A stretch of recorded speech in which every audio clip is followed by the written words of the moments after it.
হ্যাঁ জানু বেবি শোনা বলো। বেবি কেন আমাকে জোর করে ঘর থেকে বিয়ে দিয়ে দিচ্ছে? কি তোর ঘর থেকে বিয়ে দিচ্ছে তোরে?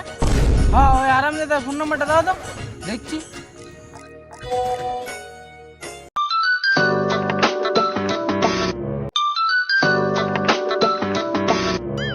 হ্যালো। হ্যালো দাদা, তুমি সুপ্রিয়? হ্যাঁ, কি হয়েছে? তোমার কি ললিতার সাথে বিয়ে ঠিক হয়েছে? হ্যাঁ কেলা, বিয়া ঠিক হয়েছে বৈশাখ মাসের 25 তারিখে। শুন কেলা, তুই অন্য মেয়ে দেখ, ললিতা শুধু আমার। শুন, তোর কোথায় লেখা আছে লড়কি জব তক কুমারী না তেরি না আমারি, যে বিয়া করবে তারই। দাদা অমন করো না, আমি 5 বছর ধরে ললিতাকে ভালোবাসি।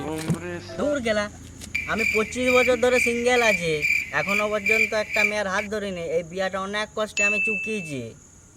শুন রে বোকা চোদা, আমি ওকে 5 বছরে 25 বার ওই তো লিখেছি। শুন কেলা, তুই 5 বছরে জুতায় গেছিলি, আমার কেলা ওইসব দেখে লাভ নাই। হ্যাঁ কি বোকা চোদা লোক গো তুমি? তুমি জানো ললিতা পাহাড়ে চলে যায়? তুই তো বেশ খবর, খুশির একটা খবর শোনালি তো। গায়ের সঙ্গে বাছুর ফিরে রাখ, কোনটা কোন মারাকটা রাখ। मैं गिरया होया बंदा जमा नीच बल्लिए।